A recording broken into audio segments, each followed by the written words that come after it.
And so it begins.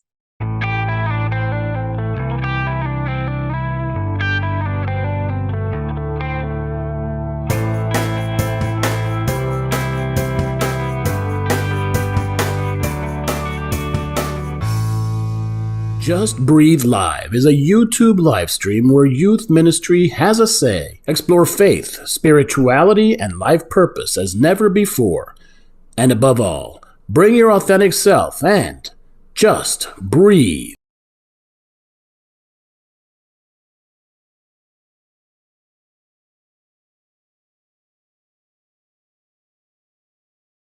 Welcome, everyone. Ooh, it is season 2 of our podcast. And live stream on YouTube. And we are just delighted for our guest today, which we will reveal momentarily. Mm-hmm. I'm Shannon Harper. And I'm Eric Bliss. And this is Just Breathe Live, a Unitarian Universalist podcast centering the voices, concerns, and ministry needs of youth and emerging adults in our movement. You're welcome here. Yes. And it's been a while since we've been together on this platform, right? It's been a minute. Are you ready, Shannon? I don't know. I feel out of practice, to be perfectly honest. I feel a little out of practice, but I'm sure it's just like, what do they say? Riding a bike. It's just gonna happen and it's gonna be great. I think the new expression, it's just like recording a podcast. Oh, okay. I accept that. It feels less ableist. Yeah, that's great. There we go. So if you're curious about Unitarian Universalism or like to learn more, there is a link in the comments section of the YouTube. It is uua.org, and you can learn more about Unitarian Universalism, Just Breathe Live, or opportunities in our movement. All right, let's do a check-in. That's how we like to start these things, a little check-in with each other, and then we're going to check in with our guests when they arrive. How are you, Bliss? How's it going? I'm excited. Oh my gosh, this has been such a long time coming. I had an amazing time this summer putting together the greatest hits episode from our first season, and I hope listeners, you got a chance to check that out. Looking back on it, I don't know if you know this, folks, but we almost lost Shannon. Very close to losing Shannon. Not sounded like Shannon wasn't going to be on the world. It wasn't a mortal issue. But after the greatest hits episode, there's just a rapport that we have, and I had to convince Shannon to come back for our second season. We talked to her agent. We're paying her a little bit more money. Just kidding. And Shannon decided to join us. But our check-in question is, where's my attention going right now? Right now, it's going to this youth event. Speaking of youth ministry, there's this big youth event in the Pacific Western region that's happening on Saturday, simultaneously at 6 different sites around the region, where we're getting together to examine rebooting youth ministry programs and congregations, helping to bring the youth back, helping to get youth more engaged and involved. And I'm excited. I'm scared. It's the first time I will have traveled since the pandemic. So my heart is just a twitter. Where's your attention, Shannon? Well, actually, it's with you in this event, because this is huge and it's exciting because it's the first time we've done something like this. And we're really hoping to do it across the country, right? So doing something similar, there's going to be different versions. We're going to learn each time we do it. But really trying to start gathering people again this year is exciting. And so my mind and my heart is with you, Bliss, right now, and all the things that you're doing with that. I am also getting ready to travel a little bit. I get to go to Boston on Saturday, and I'll be there for a week. So I actually get to be at our headquarters at 24 Farnsworth, the UUA headquarters, for the first time since the pandemic. And that is exciting to me. I miss that office. I miss Boston. I miss these people that we work with. So I'm super excited to be back in our neighborhood, back in our community. Yeah. I am jealous. I can't join you there. So let's breathe together. Let's go ahead and get centered, get grounded, get ready for this work, which has a religious tone to it, friends. And so I invite you just to get comfortable wherever you are, to dig your seat bones into your chair, to dig your feet into the earth beneath your feet as you are able, and just relax your gaze, soften it, close your eyes if you feel comfortable. And we're just going to take in 3 deep belly breaths in through the nose and out through the mouth. And at the end, we're just going to kind of let out a sigh. I want to summon a little bit of whimsy today. This is our first episode of the second season. So just let out or whatever a delightful, whimsical sigh sounds to you. All right. So let's do 3 breaths in through the nose. Here's 1.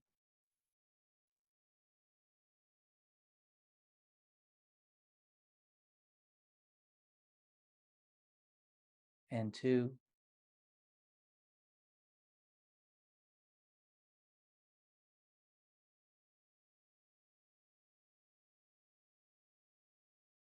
Last one, ending in a delightful, whimsical sigh.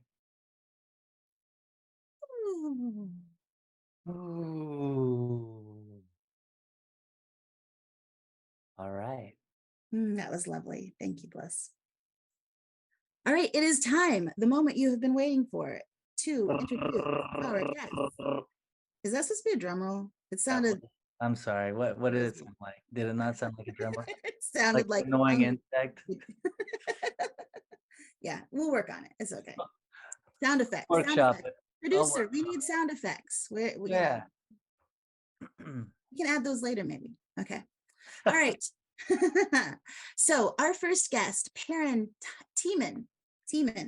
Peren Tiemann has been a gun violence prevention advocate for the past 4 years, becoming involved as an advocate with Students Demand Action following the mass shooting at Marjory Stoneman Douglas High School. They have done work to prioritize trauma-informed practices in active shooter drills, intersectionality of the gun violence prevention, and LGBTQIA+ movements, and many other areas of advocacy in their home states of Oregon. They are now a freshman at Miami University, yay, Ohio, where they are studying public administration and continuing their advocacy in Ohio. My wife went to that university, Peren, speaks very highly of it.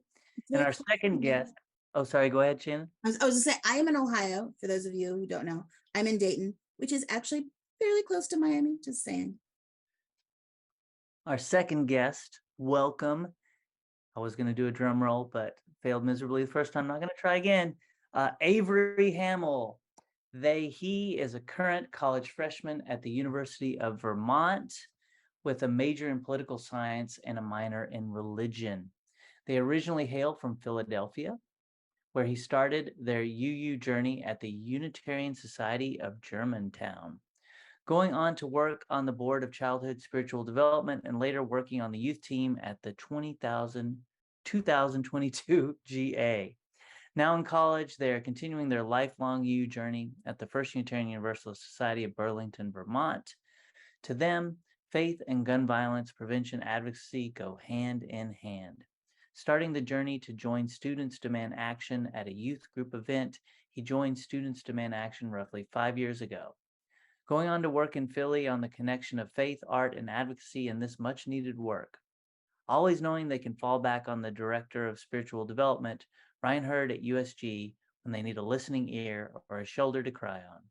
Avery now serves as a member of the Students Demand Action National Advisory Board and a local college chapter lead at the University of Vermont. Welcome, Avery.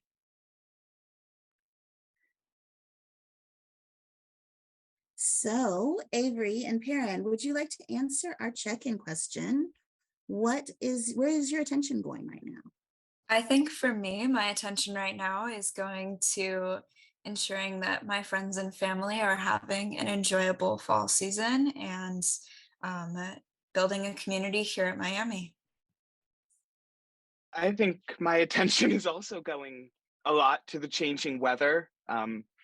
And not like getting soaked. It's been pouring up here in Burlington like every day for the past week. And I forgot rain boots. And a lot of registering people to vote because that election's so important.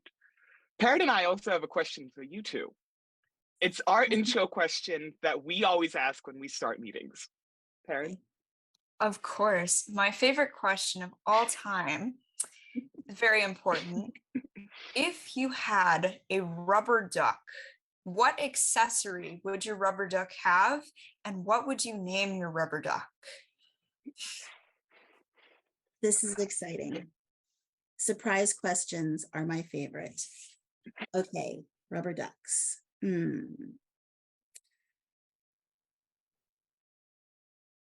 Bliss, you got an idea?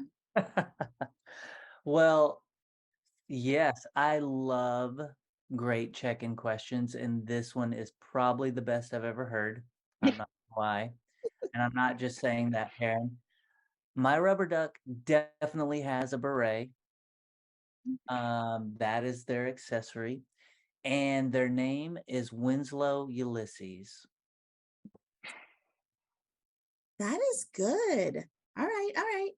So I think my rubber duck would have the accessory of a rainbow umbrella because I feel like rubber ducks need protection from the rain. I don't know. I just personally I recently got a rainbow umbrella and I was pretty excited about it. So there you go. And if I was going to name my rubber duck, I think I would want to name it Oliver Bolivar Butt, which is a Dr. Seuss reference. If you are familiar with Mrs. McCabe, who had too many sons and she named them all Dave. She dreamed of naming one of her sons Oliver Bolivar Butt.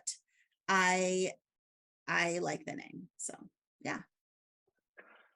My rubber duck, of course, is named Frederick. Yeah, it's a big debate if it's Frederick or Friedrich. And it is Frederick. And I think it would have on rain boots. I just bought little rain boots with rubber ducks on them. So it would have my rubber duck rain boots. And of course, the actual correct pronunciation of the rubber duck name is Friedrich, which is the name of my rubber duck, who has a sparkly pink cowboy hat. I love it. I love it. What a great question. Thank you. I don't know, Bliss, maybe new segment to the show is guests get to ask their own question. I like it. I like it too. I think we may have to add that as a permanent fixture. See, look, you've already impacted Just Breathe Live and we haven't even gotten to the interview section. This is fantastic. So speaking of the interview, we do want to mention, if you didn't realize from the title of the show or from the introductions of our guests, we are going to be talking about gun safety, which goes hand in hand with gun violence as well. And so we do want to let people know that that is the topic today. If that is something that is hard for you to listen to or process right now, we totally understand that. And we encourage you to take care of yourself. Go check out one of our other episodes if this one isn't right for you, and come back and join us next time. Amen. So, Peren and Avery, tell us your story. How did you get involved in gun safety advocacy? I can start. I got involved in the gun violence prevention movement after the Marjory Stoneman Douglas High School shooting. After seeing it on the news, hearing about the March for Our Lives happening across the country, as a 13-year-old with very strong anxiety, I was very committed to the idea of doing something, but not something that would take me so far out of my comfort zone as to speak out necessarily to other people. So I joined Students Demand Action's text team and got involved in that subtle little way. And what's funny enough is I also joined the text team to start. I joined the text team after a youth group meeting we talked about, I don't even remember what, but something about gun violence and faith. And one of the founders of SDA was in my youth group. So I got connected through her and just continued my sweeping journey through students. And what do you want people to, what do you want people to know about this topic? Highlights. I think for me, what I want people to know is that gun violence prevention is more than what you see on news. So it's more than the mass school shootings that get so much media coverage, and it impacts over 100 people every single day. And it's oftentimes not the people that you hear about in the media. So I feel like that's the part that I would want to emphasize. I think that's also the part I want to emphasize, because I lived in Philadelphia for like 19 years, 18 years. Gun violence is something that my city experiences on a regular basis. My neighborhood experiences on a regular basis. So, and these are shootings that like they don't make national news. Sometimes they don't even make local news. But there's still so much pain and survivorship happening within these neighborhoods in these individual events that I think to always support and highlight survivorship in stories of survival of gun violence. Mm. Thank you. That's such a really good point, that, the publicity, or I don't know if publicity is the right word, but the attention and the focus goes so much to these mass shootings because they're so, it brings out so much emotion in people. And yet you're right, every day, often through these big cities, there is these violent attacks. And thank you. Yeah.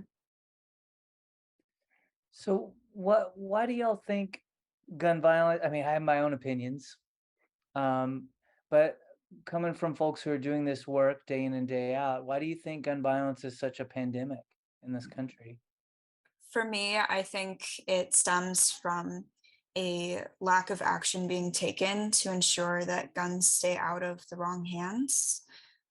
We have so many pieces of legislation that can be enacted and take basic measures to ensure that people get background checks, that people are securely storing firearms so that children and teens cannot get their hands on them. And I think that that is just crucial, and it's not being utilized enough in our country. Generally, how our country was built and founded on guns and that idea that guns are here. So it's not about the taking or controlling of guns per se, but common sense solutions that everybody, firearm owners, students, everybody can agree on, these life-saving measures to make sure that like people are safe. It's interesting. I don't hear either of you saying like take away guns. I don't hear either of you saying like, it is about banning stuff. Although I think some common sense bans personally makes sense. I don't believe assault rifles should be on our streets. I don't think high capacity magazines should be on our streets. I don't think modifications for semi-automatic pistols should be allowed to make them fully automatic.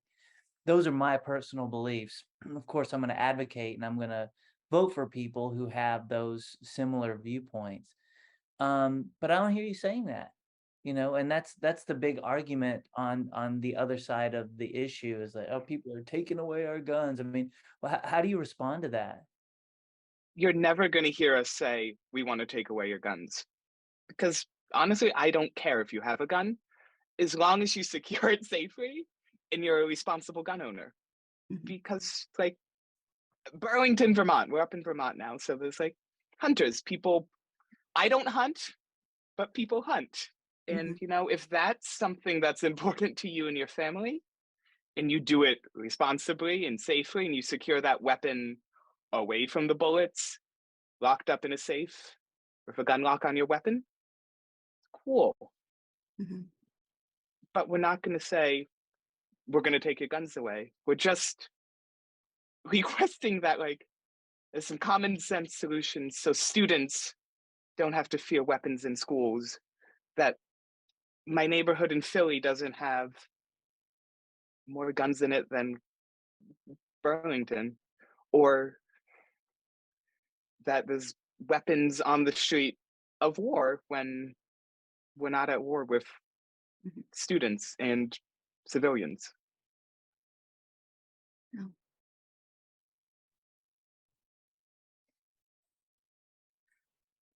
I had a question and I lost it. Oh my gosh, see, this is what happens when you get out of practice.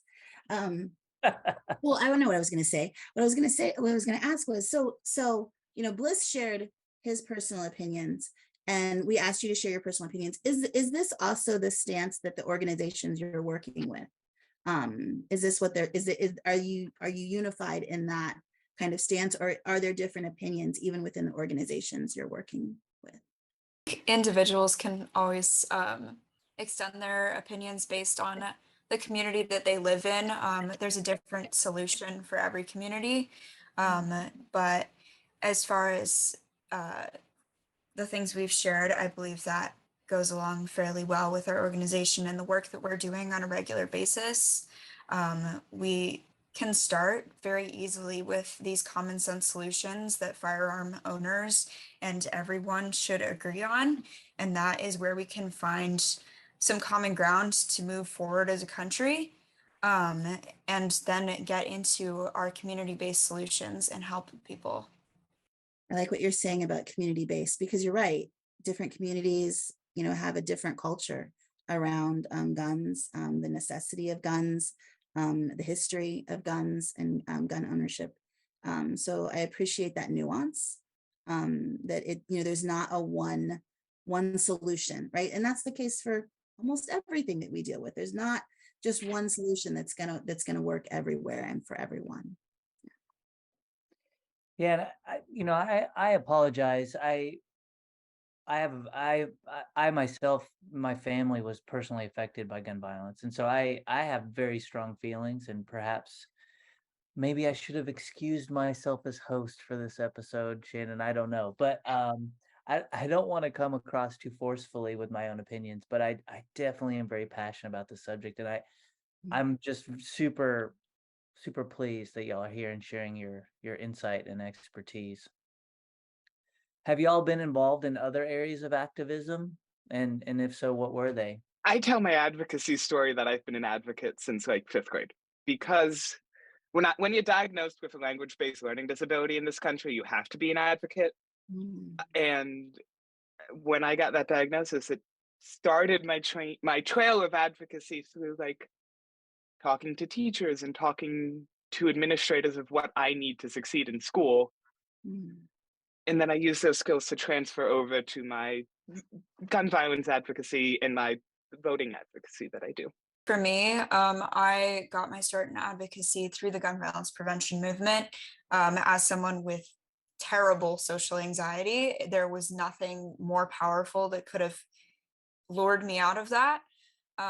But from there, I've delved into the intersections of gun violence, especially to prioritize my own identity as a member of the LGBTQ+ community, and to ensure that students are safe and their mental health is supported. I think along with that, our movement intersects so much with voting rights and ensuring that everyone is able to cast a vote, because that is how we make change in this country. And if not everyone is able to vote, then we can't say that we're making that change fairly. So that's where I've delved into other areas. So I want to lift up what you said, because I think it's so important for other young people to hear that there are things that, that we deal with in our lives that sometimes make us go like, having anxiety, having social anxiety, like, and I've experienced it at some level, too. And I have people in my household who definitely experience that, but like, and, also having, language, I'm sorry, what did Avery, you said language Language-based learning disabilities. Language-based learning. Yes. Okay. Thank you. But like having these things like this does not stop you from advocating, from being involved, from making your voice heard. I just really appreciate that. I think it's really important for our listeners to hear that. Thank you. I don't think there's one size fits all of advocacy, and that like there's nobody too young or too, I hate the word disabled, but Mhm. too disabled, whatever that looks like to you, to be an advocate. Even if it's just advocating like within your own family to make sure that you're getting what you need. Mhm. Well, and like you said, people who are disabled are oftentimes like they have to be advocates for themselves. Yes. Mhm.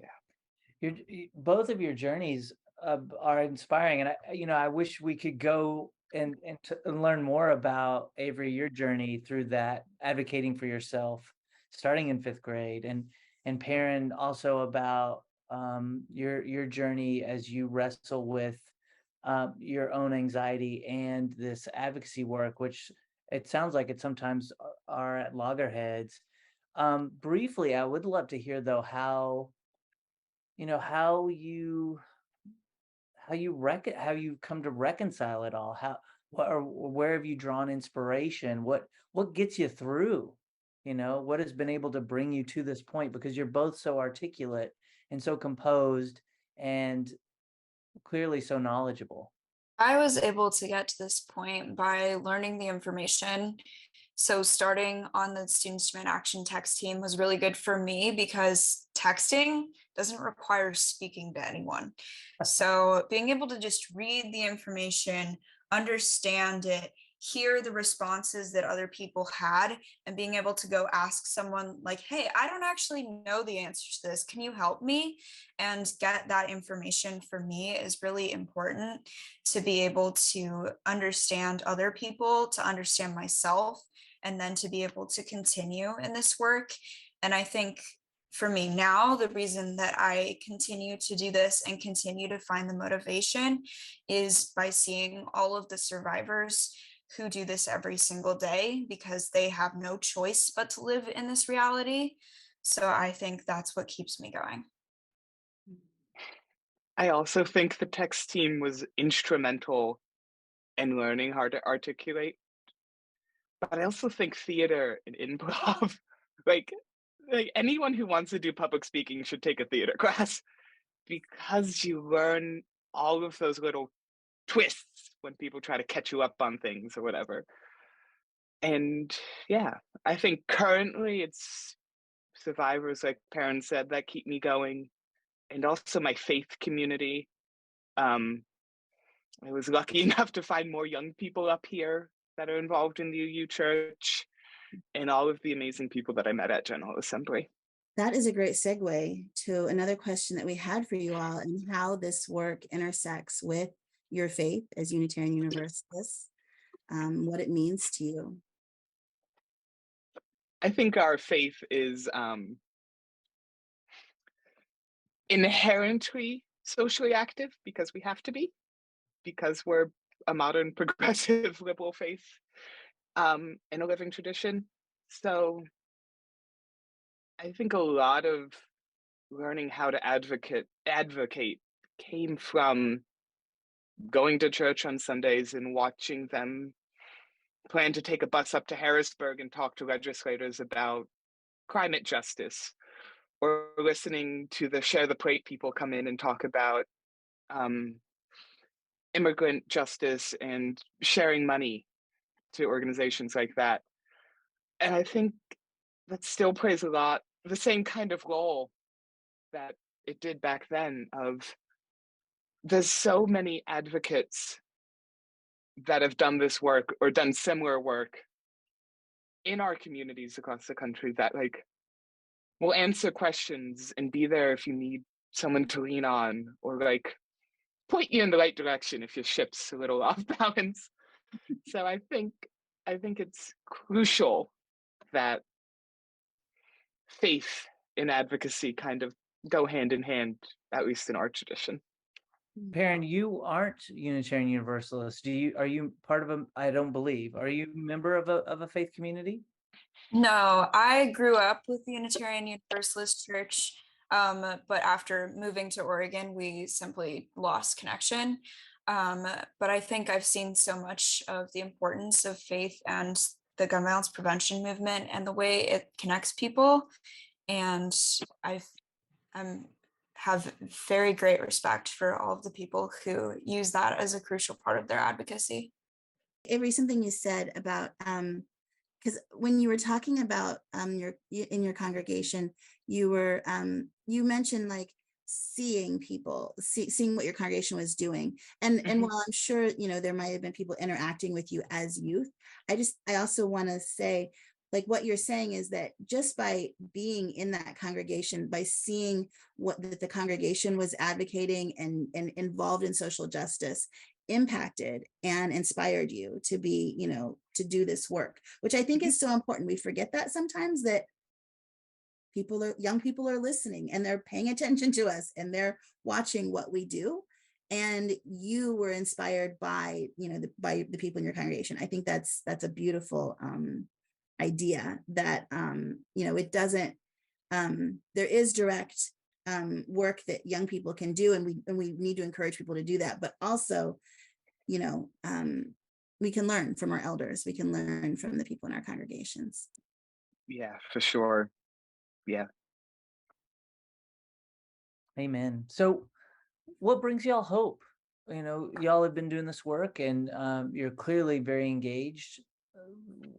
What are the most recent developments that have brought you even a sliver of hope? Well, for the first time in a very long time, we finally have a piece of federal legislation that is passed with the Bipartisan Safer Communities Act.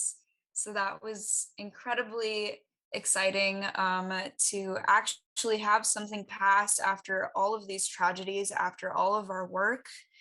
And to be able to see that now being implemented across our states and continue to work with our states to make sure that that is done. That's really cool.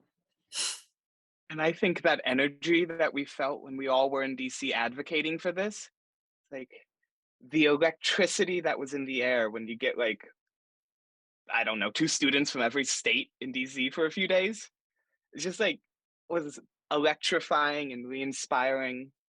And of course, all the survivors and adult advocates that were there for us to lean on. Yeah. And yeah. I think even without the progress that we are thankfully having now, that community is so crucial. I know often I'll get on a national call and have no energy, and the thing that brings me back into the movement is seeing people like Avery and just knowing that we're all there together. Our like little fun calls on Sunday that are supposed to be work, but turn into this like revitalizing, inspiring moment of just joy and like youth group in a way. That's like, it's supposed to be one thing, but it's really just an hour of connection. Oh, that brings up such a good point, that activism is not just about, policy making and public action and all of that, but the people doing the activism, the communities that we form together, and how we're healing our own, you're young people, you are going, and you are in schools, you are in colleges, you are in schools. This is very, very real to you. So doing this work must mean that you're forming communities where you can be there for each other. Yeah, I remember when General Assembly was in Portland, Oregon. Peren and another one of my closest SDA friends live out in Oregon, in Portland. So this was the first time that the second time, third time that I met Flynn, and the first time I'd ever met Peren in person. Oh, wow. And that's just the electricity of meeting people. I think we felt that generally at GA too, meeting people that you've seen online for so long. It's like, you're a real person. You have legs. You can see the back of my head. Yeah. And for those of you who are just listening, General Assembly is the yearly gathering of Unitarian Universalists. Happens once a year, although that may be changing. I don't know if it is or not. But we're talking, we meet once a year in the summertime, usually the third week of June in a different city across the country. Next year's General Assembly is in Pittsburgh. So Pennsylvania. Pennsylvania. Yeah, it'll be close to both of you, actually. So what's next? This legislation passed. I remember reading through it. It wasn't enough for me, but again, it was bipartisan, which is the reason it was able to pass. So what are the new frontiers? What's next? What are your next benchmarks for success? I think it comes back to local work next. We have this great piece of new legislation, and now we need to get it enacted in all of our states. For Ohio, we have a long way to go. We're working against keeping schools from arming their teachers right now. We're trying to make sure that policies that allow people to concealed carry wherever they feel like are not enacted. So we have so much more work to do than just what is on the federal level, what is in the media. We need to keep the focus on our local communities, on our state, and see what we can get done. So for me, that's where my focus lies right now. And I think focus always lies on supporting and uplifting survivors of gun violence and providing resources to our community partners, especially back home in Philly, when kind of like Ohio, where Pennsylvania is a lot of just making sure the bad bills don't make it to the state house or don't make it to the governor's desk. We also have this crucial midterm election coming up and all of the local races that are coming where so many things are on the ballot, including common sense gun registration and reproductive freedom and all those crucial things that like kind of are embedded in our shared identities as humans. So I think that's a lot of our focus is going to turning out that youth vote and making sure that everybody's registered, because if we're not registered to vote. Yeah. Okay, so voting, we need to register to vote, we need to vote. What else do people need to do to support this and the work that you're doing? I'd say they can get involved. My story, as much as anyone's, it shows that really there is no place too small to start. So if anyone has time to join a text team, tell their friends to register to vote, make sure that they have their absentee ballots, whatever it is, I think that's crucial. Just getting involved in the first place, whether it's texting students to 64433 and getting our text messages, that helps. So, or even as simple as following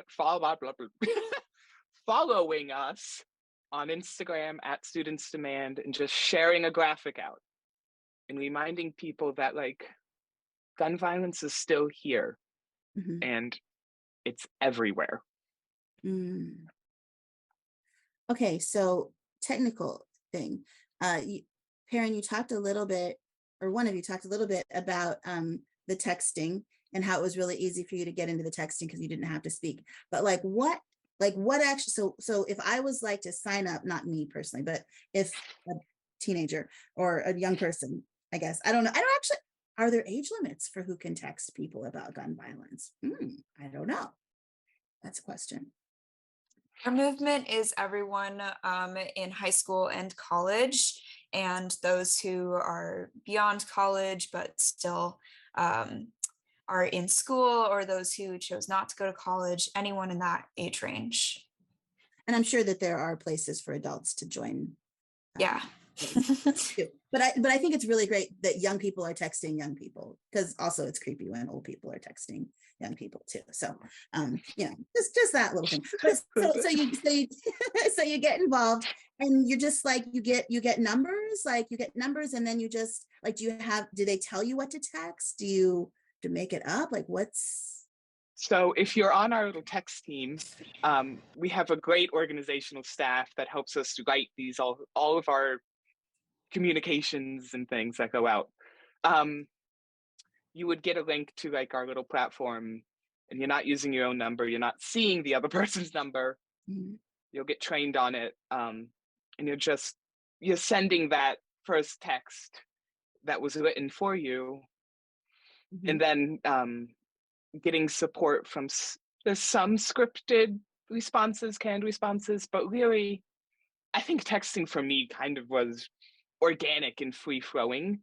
This is like Yeah. you get to know the priorities from each text flow, but people don't really fit into that box of yes and no all the time. They have questions. Yeah. They want more information. Yeah.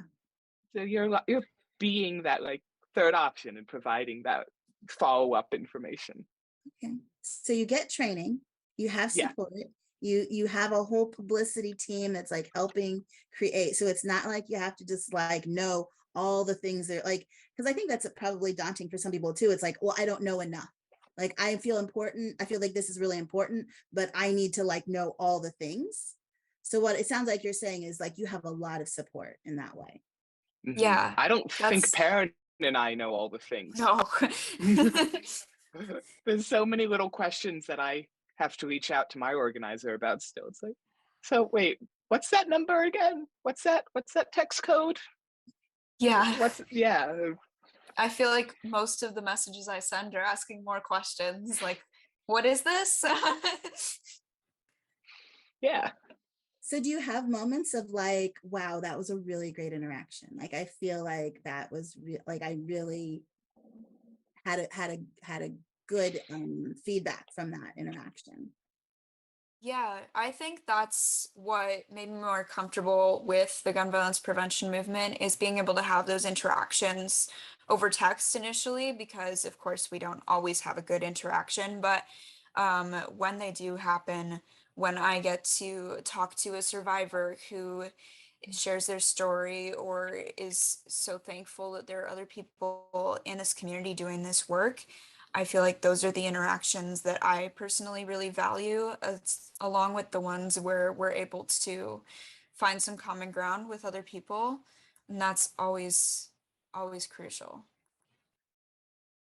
Or when we get to connect to that one student in a community that just feels so isolated in the work, and bring them into the movement and be like, you might be the only person in your small town, but I bet you're not the only person in that small town. You're the only one that you know of. Here's 7 more people in rural Pennsylvania towns that care about ending gun violence. And they're here to support you. You can lean in on us, you can send us little messages. I know I look forward to opening my Slack in the morning and seeing if anyone sent me a little message. There's this one volunteer that's like the sweetest, and like, I'm gonna send you pictures of my cats whenever you do anything for me. Like, I truly do accept payment in cat pictures. Thank you. Shouldn't we all? Yes. How important and rewarding. That's wonderful. Like many of our episodes, this is one that I feel like we could just go for hours. And yet we are approaching close to the end of our time. Before we close though, Peren and Avery, is there anything else you'd like to share about this work, about your experience of it, about an interaction, about being paid in cat pictures? These are these are wonderful stories. And so if there's another story you'd like to share, particularly one about connection that you've made through the course of this work, let's hear it. I think for me, okay, sorry, Avery. Go ahead. Sorry, Peren. We do the thing where we talk over each other a lot. Yeah, Not really good at purposefully. it. Yeah, we're good at it. We say we share a brain cell, and That's when we true. do press together, it kind of flips back and forth. I don't know who has it right now. It's like in between Vermont and Ohio. It's in transit. It's on the Yeah. train. Yeah. We just had Burlington Pride like last weekend, and I reached out to the moms liaisons back home in Philly, Pennsylvania. It's like, yo, do you have some extra t-shirts and stickers you can send me to give out? And she did. This so I think that this work spans across states, and the connections you make in one state really do transfer over. Mm. Yeah. I think for me, I would also add that just this movement is so incredible because there's a place for everybody. And for me, I was moderating a panel on gun violence prevention back in my home state of Oregon. And it was getting to a point where everyone was starting to be a little bummed out because it's not the most fun topic. And we just reminded everyone that this is our family. More than anything else, like Avery is part of my family at this point as part of this movement. And I think that that is just so crucial to all of us keeping each other going and ensuring that everyone is welcome. Mm. Thank you. Okay, one more time. That is Text- beautiful. Text what to what?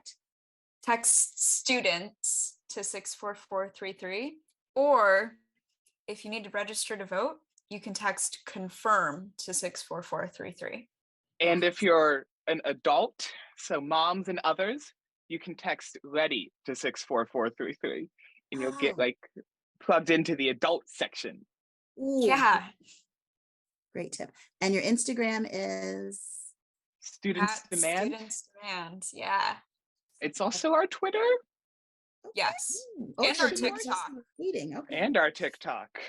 Ooh, oh, and you're on TikTok. Okay, well, that's Shannon, our we got next frontier, right, Bliss? yeah, we got to up our TikTok game. I almost called it Tip Talk. Don't. That shows you how bad our TikTok game is. Nobody worry. Almost called it Tip Talk. Nobody worry. Bliss and I are not actually going to be on TikTok. We have a really fantastic social media person who takes care of that. I know you're all scared. It's okay. Bliss and I will not be on the TikTok. But just be live. On Right. the TikTok. The TikTok. Also, I want everybody to know that Bliss spells it TICTO.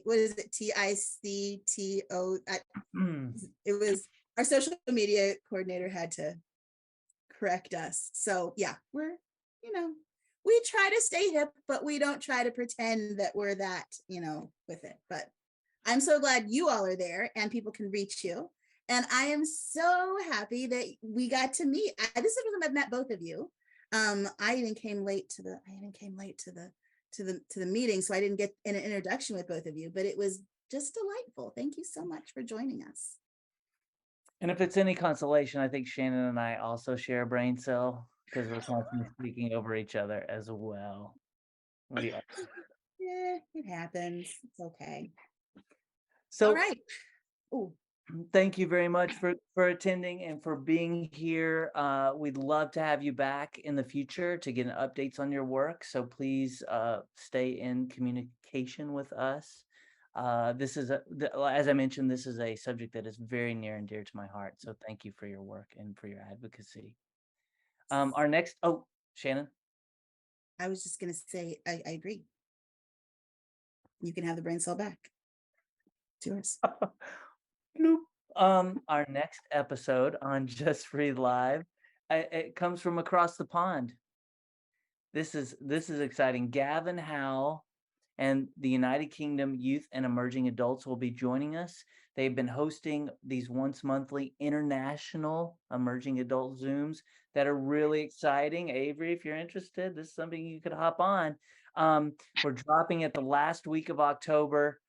Be sure to like and subscribe to this page and follow us on Instagram. That's Just Breathe Live with 2 U's. And please help us spread the word. It is time. It is the time of our episode where we do the whoosh. Bliss. The legendary whoosh. The legendary Whoosh. Yeah, and if anybody watches the best of, I didn't realize how well, I don't know. Anyways, this is what we do. Okay, so it's Just Breathe Live. So we breathe together. And at the end of the episode, we have a big exhale out because we are done. It is over. It was fantastic to be together. And it is also time to move on with the rest of our day. And so a whoosh starts with a big breath in, and then we just exhale and really push it all out. Like, I am done. All right, ready? Deep breath in. And whoosh.